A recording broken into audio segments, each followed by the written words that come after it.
There's a lot of members in the legislature who don't really want to put people in jail for doing bad things. And so that's really what's happening is they're decriminalizing crime. Yes, actually, I do have some thoughts around how we can protect our small businesses because they're the backbone of our communities. What's going to happen in California now that is passed?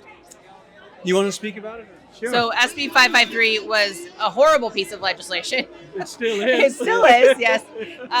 So we're business owners, we're Yeah. farmers, and we have a trucking business. So to force a business owner to secure their business, private security, all of these trainings for it's crazy. So now we not only do we have to be overregulated, but now we have to protect our employees and our It's looking like a win-win for the security firms. yes, exactly.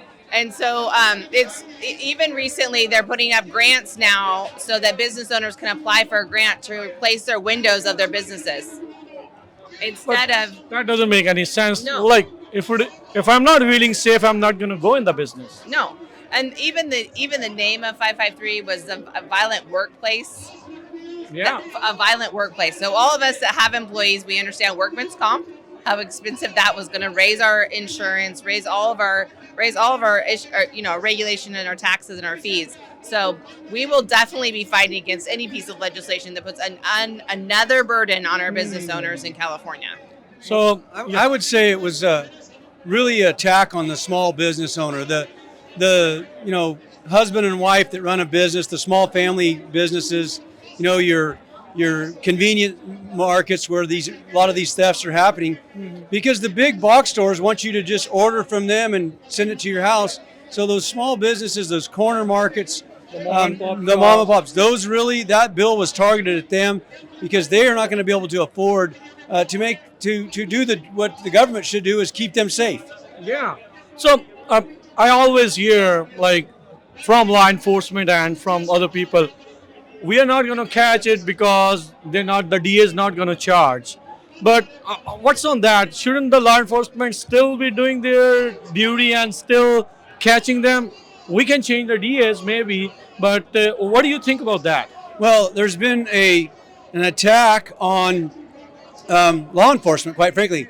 There's a lot of members in the legislature who don't really want to put people in jail for doing bad things. And so that's really what's happening is they're decriminalizing crime. You can steal $950 worth of merchandise and it's a misdemeanor. Yeah. So even if the law enforcement Three does times. You can do it 3 times. Yes, and even if the law enforcement does their job and takes them in, it's a catch and release program.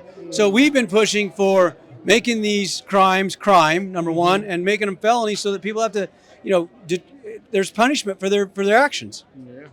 So, Megan, Brian, do you think you're going to bring some bills or something like to the effect of to negate 553?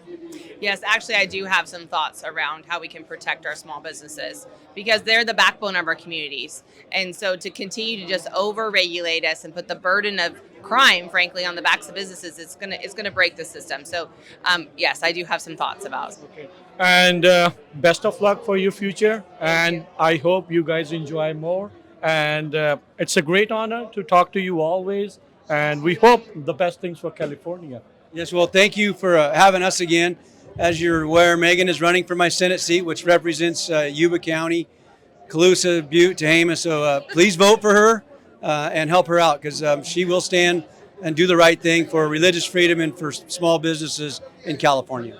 Thank you very much. Thank you.